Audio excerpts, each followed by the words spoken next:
Wow. Oh my gosh, we should have made this video about World of Warcraft. See, I didn't even know you played that. I've been doing a ton of software development with AI, trying to stay relevant, trying to figure out what's coming, and then also sort of like facing this sort of potentially existential threat to my business and wrestling with that and figuring all that out. So that's kind of where I am Cool. today Very into nice. my Well, workflows.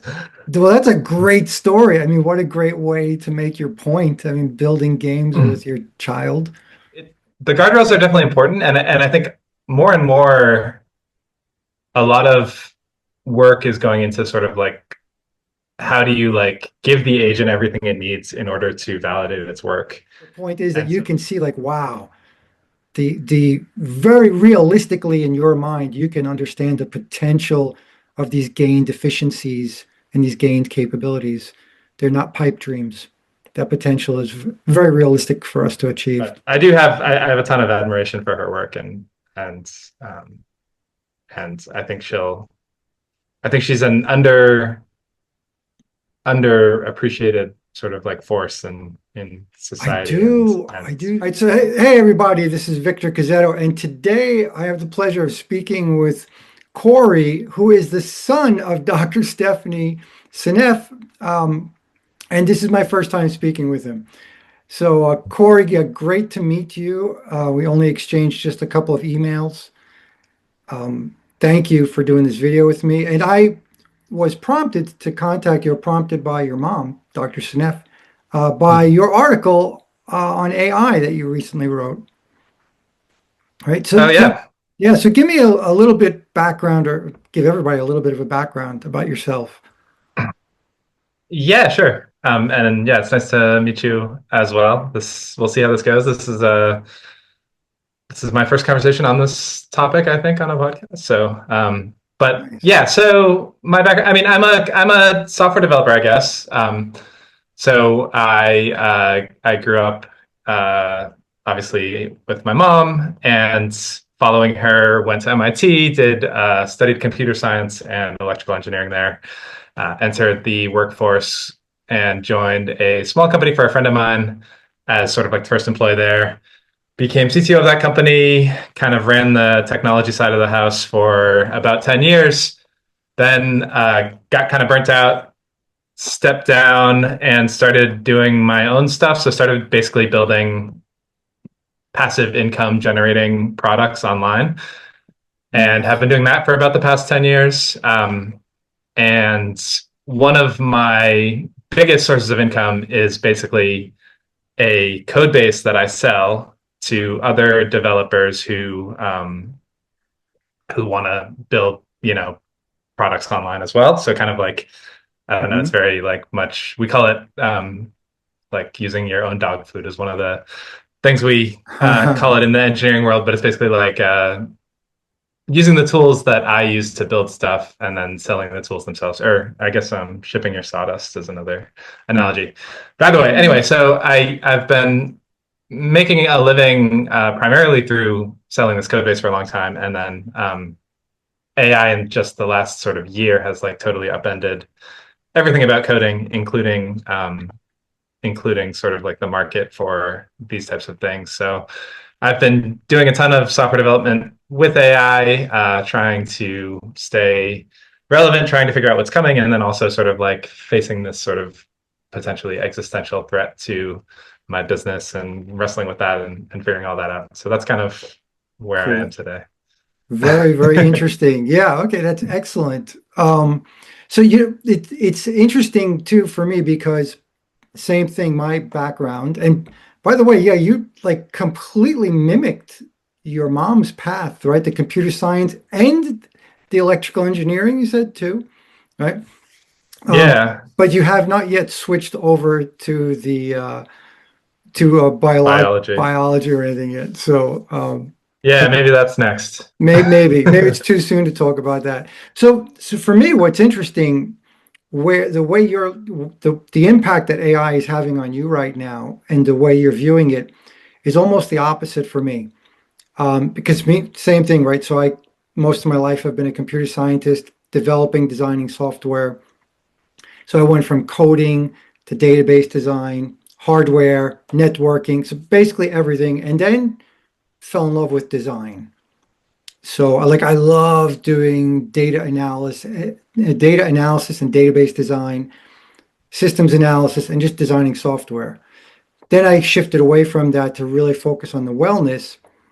And from last year, I was like, pretty soon I can just go back to software development and I don't need my entire engineering team. I can just do it myself because I'm a Yep. designer. So basically, all the tools that I've been using for the last 30 plus years make it very easy for me to develop software now without the coders. Yes. Right, which have been the core. Now I still have a soft spot because the quality of code is so important, So at this point I'd say you still have a big advantage because I don't know how long it's going to last, right? But would you say the quality of your code base would still be better without all of the, I don't know, there's a lot of muck. Slop is Yeah, a lot the of industry slop. term. Yeah, yeah. Yeah, I mean, I don't know. So it is true. Models used to be very bad. They have gotten a lot better in the Mm, last few months. I think two big things have happened in the last couple of months. One is the models have gotten quite good, and then two, people have sort of figured out the harnesses around them in terms of just like how to give them access to the right tools and instructions yes, and things that they capabilities at the right time so that they can perform their jobs well and sort of like check their work with tests or by opening up a browser and taking screenshots or whatever it may be. mm, Um, so I think like I don't know, like my typical workflow these days will be um, for I mean I'm often just sort of like pairing with AI if I'm sort of like doing something iterative. More commonly, I will sort of just like have a short conversation, maybe I don't know, maybe 5-10 minutes of saying what I want, sort of the AI iterating, asking some questions. The AI will ask me questions, I'll respond, and then we sort of agree on a plan, and then I just sort of let it run for 40 minutes or something like that, right. and then a little sound pops up on my computer, and it's like I'm done. Have a look. Yeah, And then what's interesting is that to your point about quality, like I will often then spend a lot of time sort of being like, well, why'd you do it like this? And like, oh, this, I don't like how this thing does this. And it is definitely true that after that process, which usually takes longer than the actual just sort of like building the whole thing, is just sort of like cleaning it up, getting it in right. shape. And I think today the ROI on that is still positive, but it's very easy to imagine a world where pretty quickly, like it's fine if there's some slop in there because the next time the AI does something, it'll just figure it out and clean it up or whatever else. And Hopefully. so, I mean, people talk about how we're sort of moving to a world where um, people don't really like read code at all ever, and I suspect that's probably what's going to happen, even if it's sort of. Mm. I don't think I've like fully come to terms with it. I'm still hanging on to control Oh, on at least the higher stakes projects that I have. But I think I think that sort of like quality aspect that you're hinting at, I think is probably not going to be super important in the long term, is my right, guess. right. Eventually, at some point, but not. I'd say not now. I would say so. One of the things I was going to say, we said right that the last 5% takes about 95% of our effort, right? Yeah. The cleaning up and the tuning, which should improve over time. But I was also going to say, like, so someone with your background is still going to have a huge advantage going forward, even if you never have to write another line of code, right? Because just understanding the inner workings of what it takes to make software run properly and so the prompt, right? The whole thing about writing great prompts, setting up the guardrails, right? It's a big, huge, huge thing. That's one of the things I'm dealing with, learning to write better and better guardrails for my software, which is a little bit easier for me because I kind of come from that background of running a software team. So I had to give my team the guardrails which was very easy because for me, everything was data centric. Usually I'm working with data for software for enterprises. And so I create the relational database with all the integrity constraints so the engineers can't break the data, basically, no matter how bad their software is, right? If the database is done well. So Yeah. a little bit of a similar idea with us moving forward with AI.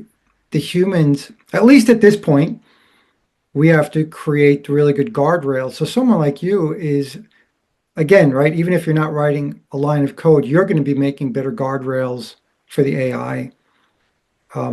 Maybe that's a one of the where your future lies is, I don't know what you call it in the future, but um, I don't know what Yeah, do you, yeah, I think that's right. I think that's right. You can certainly imagine a world in which the AI just like kind of knows how to set guardrails for itself. yes, Um, and we're definitely not there yet. And the guardrails are definitely important. And I think more and more a lot of work is going into sort of like how do you like give the agent everything it needs in order to validate its work. And so there's certain types of projects where, for example, like a lot of these, the most impressive sort of like an AI did this all by itself projects are usually things that are like incredibly well specified, like build a web browser and you have, this incredible corpus of specs and information to sort of draw from and the agent can know like, okay, am I done with the web browser? Well, let me like open it and load a website and see if it works. And you can just like sort of run that into in a loop until it sorts itself out. And so that like to the extent that having verification mechanisms is possible, that is where I think a lot of attention and effort will be going in terms of like hmm, giving people the ability to get the most out of long running agents doing like very complex tasks is like defining a way in which they will be able to be successful in those tasks. And so I think that is where a lot of it's going. And also you can imagine like eventually the agents just sort of like figure out how to do that to themselves. I don't know. Like right, hopefully, right, it always just goes like one level up the chain. So like now we have people setting guardrails for agents, and then maybe they'll have agents setting guardrails for agents, but then the people will be, I don't know, giving instructions to those agents. I don't know I don't know at which point the people stop doing anything, and how long it's right, going to take us to get there. right. But, We'll need some creative input at some point. One of the really fun things for me, and one of the things I'm excited about. This is goes away from the coding of new software, but still about using AI for like your mom's work. I should say Dr. Stephanie Seneff's work. Like, right, so she has many published papers, which are kind of, I would say, like intellectually inaccessible to the general public, right? yes. But still relevant to the general public in many ways. And so, specifically right now, Google's Notebook LM is really nice at taking a very sophisticated scholarly article and then just creating this very creative podcast conversation that really brings it down to earth. And then even like with like the infographics that it generates and stuff, really, really nice. And these are two avenues where the creativity of AI is kind of unleashed without being Mm, dangerous to us like it would be in software. As long as it stays within guardrails, again, meaning if it's not hallucinating and giving us false information, which is a big yes. problem. Um, and let's slip over to that with the hallucinations and stuff. So far, I'm seeing very good content generation in Google LM. Still makes mistakes, right? But outside of that area, like the extent of hallucinations and just outright lies and fabrications can be incredible, even in Yes. software development, Yeah. right? Yeah. It's getting better, but definitely. Right. It's mind-boggling. um, well, I mean, one of the arguments, I guess, that I've heard for maybe that's why that's not a problem, is that like people are also fallible, right? So like Right. if it's kind of like self-driving cars. There's this sort of like there's this paradox of like, well, a self-driving car could be 100 times safer than a person behind the wheel, but if a self-driving car kills somebody, then it's like a huge deal, and maybe we need to regulate it and such. And I think there might be a similar analogy with hallucinations where we're never going to solve it, but eventually, as long as they're hallucinating less than people, we'll sort of say like, I guess that's an improvement, and then we Right, just have to right, kind of trust the agents, right. as long as we don't trust them as like these like oracles that never get anything wrong, and we know that we still have to check their work sometimes, then um, maybe the hallucinations will get manageable. I don't It, know. that keeps us relevant, actually. Right. So I mean, maybe it's actually a good thing, like you're saying, that we have to understand that they're never going to be 100% infallible. It requires our participation for that reason, if for nothing else. So maybe in a way that's a good For thing. now, I mean, I think a lot of people are thinking about, well, how do we get Claude to check Gemini's work, and there's you can have sort of different AIs all Yes, supervising each other, and maybe they vote and they reach some sort of quorum, and then they agree that so I think there's yeah, definitely. it's all this stuff. I sort of like there's like one or two levels in where you can sort of say like, okay, yeah, we still need people for that. And then but then you can always just sort of go another level in and be like, well, but do we Mm, like, well, um, so it's a right. very strange, yeah, it's a very strange time It's interesting. to be a person. Well, you're elevating. You're kind of So this is like the second time. What you're really doing is you're just elevating humanity, kind of, or you're elevating our place in this chain, which is kind of cool, but I guess it's scary because you can't see where we end up. And so the paper that you wrote, the recent article you wrote, was, I guess, a bit of a dark vision, would I say? Would that Yeah. be an accurate statement? Uh, That's just a I mean, thinking, right? Thinking out loud, but dark yeah, maybe. I would just, yeah, I mean, I would describe it as, I don't know if dark is the right word. Maybe like, so certainly uncertain, Right, right. It's the and unknown. Yeah. maybe sad, uh, or something. I think it's weird to have you know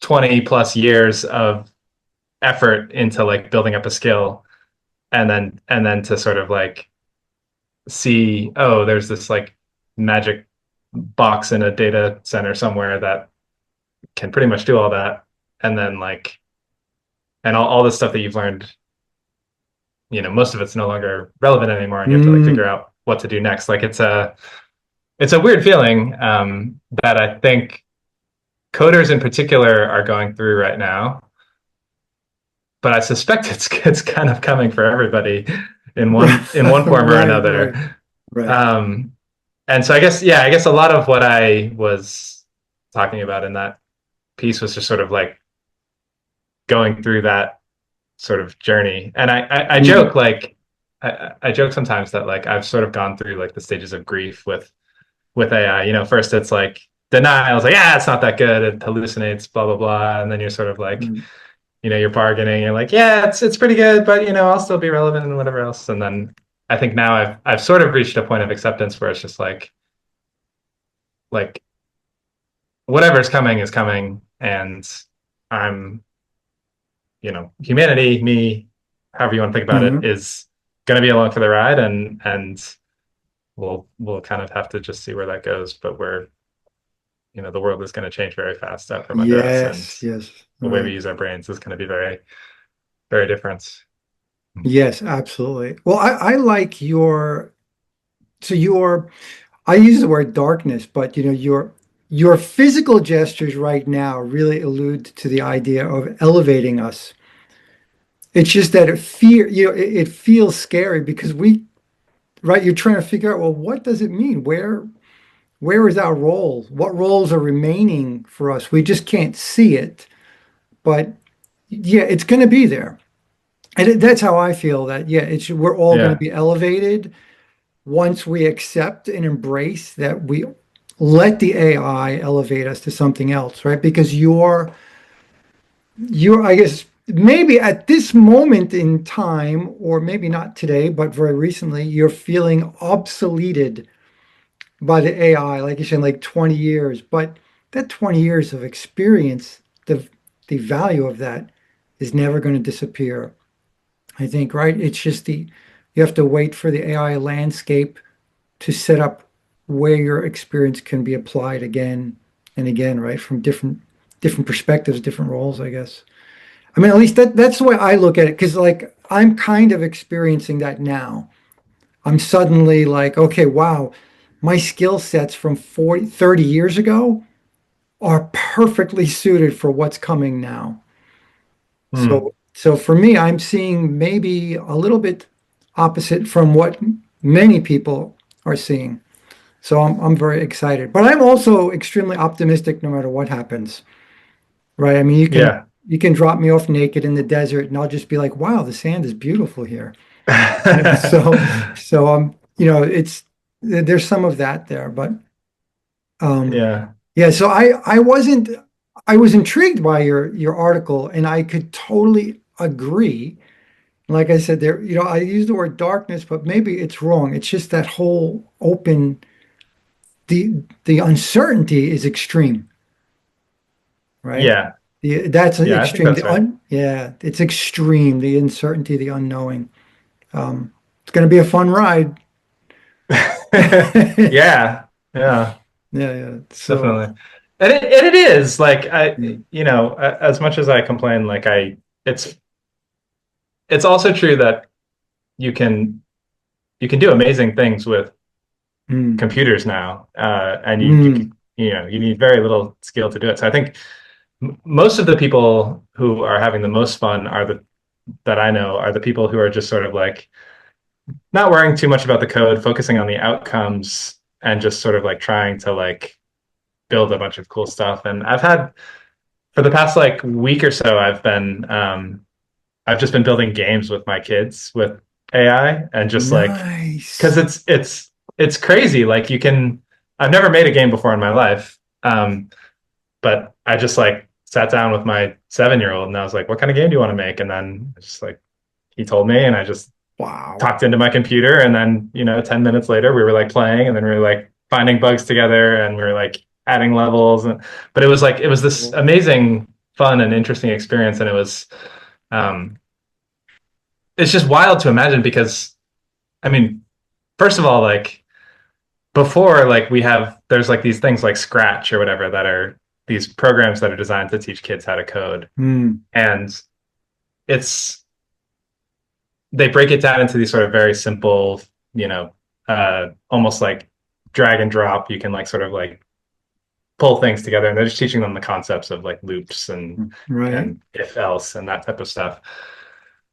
But seeing that you can just talk into your computer and say, "Hey, build me a game," and then like it's just like it's so obvious that you know if my kids are doing stuff with software, in 10 years when they're sort of like starting to think about entering the workforce or stuff, like it's just going to be crazy. It's going to be so different and like, Mm, but I suspect, yeah. Anyway, yeah. it's a very fun and interesting way to like see the capabilities of what you can do and I think the people who are approaching it with that sort of like joyful uh curiosity Mm, are really having a lot of fun right now. And so I'm trying to like bring more of that into very nice. into my Well, workflows. that's a great story. I mean, what a great way to make your point. I mean, building games with your child. That's fantastic. Yeah, yeah, that's very good. It's funny. I have a video on gaming for health. I still play video games. I play like World of Warcraft, StarCraft, Oh no and way. Yeah, yeah, I absolutely love that stuff. Of I course, almost like didn't graduate from college because of World of Warcraft, and then really, oh I my was gosh. like completely addicted to it. But Oh my as soon God. as Like, I moved out, I sort of like it was very much like all my friends were playing, and we would just stay up late all and do all these dungeons and stuff. But anyway, I ended up having fantastic. to go cold turkey, but those were fun. Wow. Oh my gosh. We should have made this video about World of Warcraft. See, I didn't even know that you played that. I'm still playing. So my main character is 20 years old.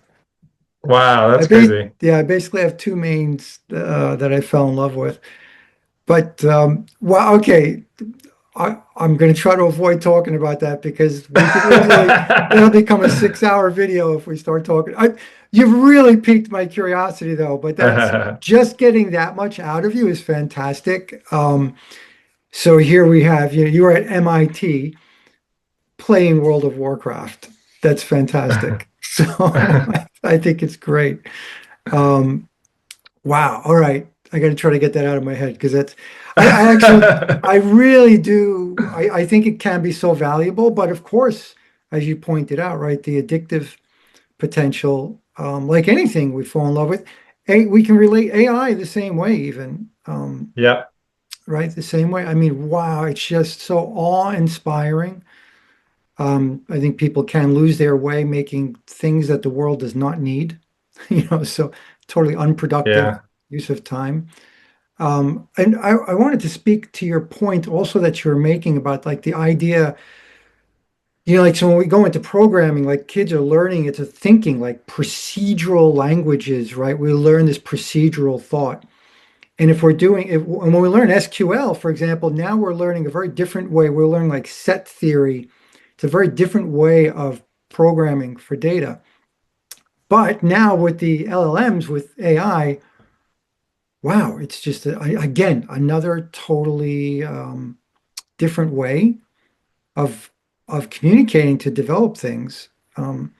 Although I still believe that again, like your experience is learning this procedural approach and whatnot. I still think it's very handy. I know it's helping me right now. Like For sure. Yeah, yeah. yeah, right. I think it's a huge advantage. So and what's funny is like we the world kind of evolved to object-oriented analysis and design, but I love a very structured, there's a structured analysis and design technique that I love to use for designing software. And it's just incredibly effective with the AI right now. It's great. Um, so anyway, yeah, it's wow, there's so many things. I gotta get the World of Warcraft out of my head right now. Okay. So, wait, I got to ask you at least one question. What was can I ask you what your main uh, character was? Role and race? Yeah, Can I ask? it was a human warlock. Uh Oh, okay. and I Okay. yeah. Cool. All right. Night elf It's druid for me. okay, Night nice. elf druid. Yeah. So I loved the druid and then fell in love with disciplined priests also. Okay. But nice. Night yeah, warlocks are nice too. But yeah, okay. So anyway, back to the AI topic. I mean, with that, I mean, eventually people will be able to like produce even, I mean, that's an enormous scale. That actually kind of leads into the idea of scalability. But even scalability is going to become almost irrelevant pretty soon, right? Like World of Warcraft is such an enormous game. Right now, we can create just about anything you imagine within a certain scale. But like Yeah. at what point is scalability going to become irrelevant, right? I mean, I think we're going to, right, the power and speed and storage all is going to become irrelevant rather quickly, I believe. Yeah, I mean, what makes you say that? Well, just because so speed, storage, the cost, right now, I guess the big limitation is the energy required for running the AI, right? And the expense of the tokens. But all of that's going to go down, right? Storage Yeah. space at some point becomes irrelevant. The power on the desktops to run whatever AI builds it just increases radically. Like, wow, what Apple has done. for us on the front end with their since the M1 is just, they just leapfrogged everybody with power efficiency, Yeah. power throughput, and capability across the board, et cetera. So I'm just we have a lot of factors that do impact our ability to scale, right? Meaning, again, storage space, memory, cost, speed, throughput, Yeah. but all of that's just going to continue to decrease very fast, right? Yeah. I mean, it's kind of like a bad meeting or something. Like I feel like people are always good at just like filling all the storage they have. So like if you Yes, have like a meeting that's there's a calendar slot for 60 minutes, like, and you have nothing to talk about at minute 17, like people will just like figure out something to do to fill the time. And yes. similarly, I think with compute and memory and whatever else, like if you had told, I mean, there's some famous quote from Microsoft like way back in the day. It's like nobody will ever need more than 4 megabytes on any computer or something like that. Right, right. And yet I've got like what I think I have 24 or 32 gigs on my laptop, and I'm like constantly like running out of memory because Wow. I'm running all these things that I probably shouldn't be. But I don't know. Like I think the more capacity we have, probably just the more we'll build things that stretch that capacity. Hmm. We're not good at like unclaimed resource, like leaving unclaimed resources alone Right, as right, a right, species, I think. right. Um, That applies to money too. They said no amount of money is ever enough. No matter how much money you have, it seems to all get spent. Right. yes. So, Yeah. And you yeah, always so want more. yeah, yes. So yeah, so very, very good point. Um, and I guess that also helps you to realize that the role of humanity will remain very strong because we'll make sure AI is never enough. You know? Yeah. Right. So it's Yeah. like, right, we seem to be kind of insatiable. So maybe that point alone is a great source of hope. Um, Yeah, I like the optimism. I'm right. sort of imagining people, it's more like the Matrix or something like that, but we'll see. Right, right. Oh my gosh, that movie is so good. Yes.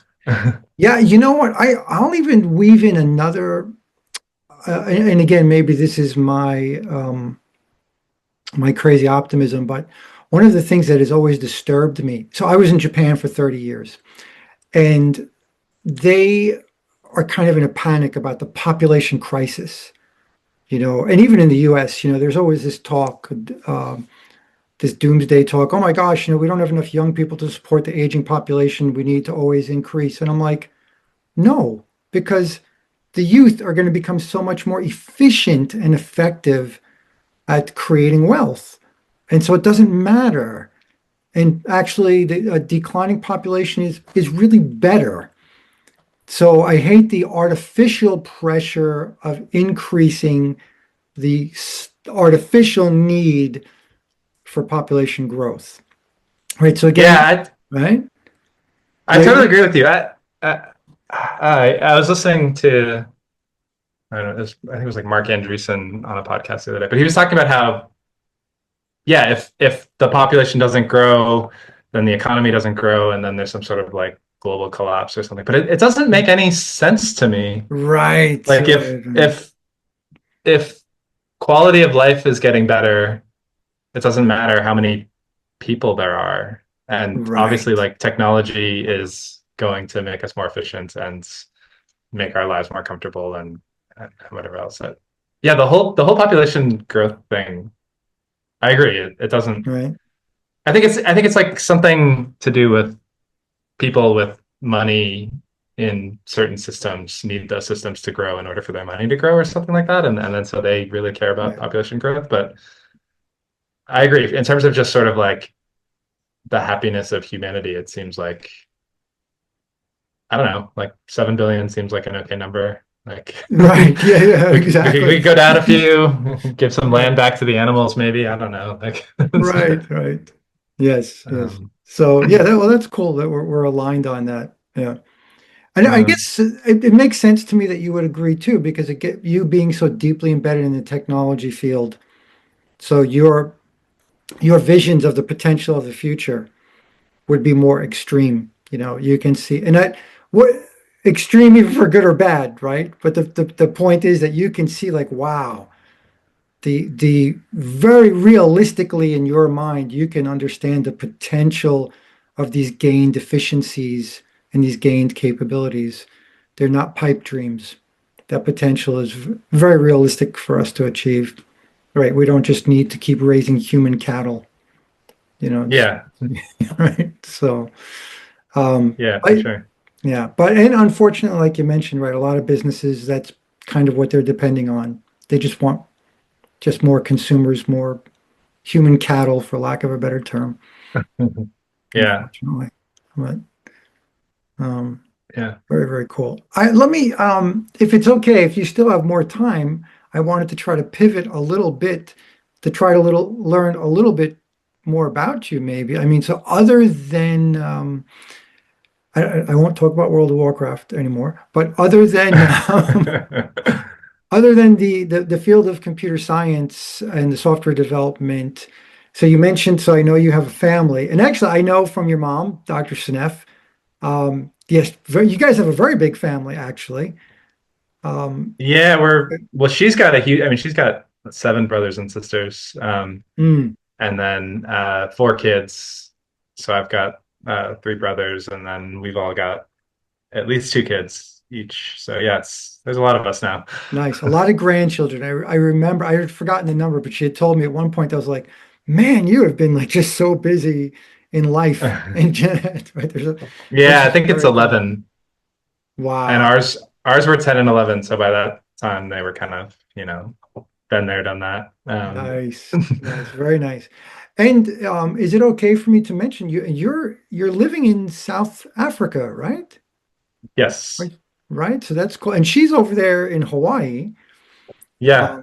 Um, so quite We're both very, interesting. very far from Boston. Actually, Yeah. we're both equally, time zone wise, we're both equally distant from Boston and on complete opposite ends of the world from each other. Oh, that is so funny. Which, yeah, Mm. it's, we just moved, what, east, and she moved west. Yeah, that's Um, so interesting. And did you keep any active affiliation with MIT? um, nothing. I mean, I'm still in touch with sort of a lot of friends from my Like time there. alumni stuff and Yeah, but I'm not super involved in the MIT network or anything like that. gotcha. They don't do too many events in Cape Town. Right, right. So, well, may I ask what brought you to South Africa? Would you want to speak Oh about that yeah, at all? Is it sure. Yeah, I mean, I if it's mean, basically, I mean, so my wife, who was my girlfriend at the time, was very interested in just sort of like living abroad and having an adventure. And I thought that sounded good. So we decided to move somewhere abroad for a couple years. And we were both working for the same company. And it just sort of worked out that Cape Town was the best place for us to go. It just had the best combination of sort of work and culture and whatever cool? else. So the plan was to come here and stay for maybe 2 years and then go back to the US. And after 2 years, we were kind of, well, A, we really liked it here. And then B, we're just kind of like, yeah, it feels like we just got here. Maybe we'll stay another couple of years. And then so we stayed a couple more years and we are like, well, this is still really nice. And by that point, we either had kids or we're starting to think about kids. And then we're like, well, like, you know, it's really cheap to have kids in this country. Nice. Um, and that could be nice. And so we're like, okay, well, maybe just like until our kids start school, we can sort of like benefit from the low cost of living and whatever else. And then I don't know. Yeah. I mean, now we're kind of like, well, we've made a bunch of friends and like our lives are here. So yeah, I would Yeah, say there was never there was never a moment where we were like, oh, we're deciding to move to South Africa and we're gonna spend the rest of our lives here or anything like that. But every time we have thought about leaving, there's always been like a better excuse to stay. gotcha. And It must be it's an amazing place. I mean, must it's got be. its problems, obviously. There's a real inequality gap. There's obviously a lot of poverty and there's crime and such, but it's like um, a lot of that's a lot of the crime stuff at least is a bit overblown as long as you sort of know what you're doing. And in terms of just sort of pure just natural beauty and access to mountains and beach Mm, and countryside and good food and tons of outdoor stuff. Like there's it's just like a really wonderful place, and especially actually with kids too. It's a very kid friendly environment for especially with small kids. So it's a really nice place. I nice. recommend that people come visit and yeah, I might someday. sick to say. I've never been there, but one of my idols, um, Anna Brettenbach, she is interspecies or animal communicator. Cool. I have some videos with her. She lives in South Africa. She's quite amazing. Shout out to her. If you're ever interested in anything about animal communication, I would highly recommend her videos. I have some introductory Yeah, stuff. that's another thing that Mm. AI might do some really interesting stuff with.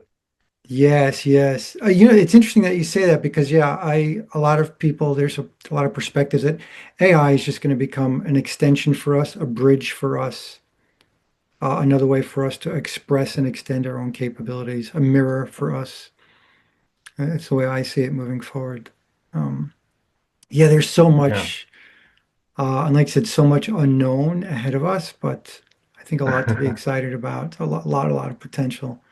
Um, Totally. I mean, if AI lets us talk to animals, that would be, I feel like that would be worth whatever hell it oh, brings to cool. society as well. You know, that Do would you be know so what? I cool. think maybe I'll send you an email with some links to Anna Brettenbach's work. It's not about AI, but Sure.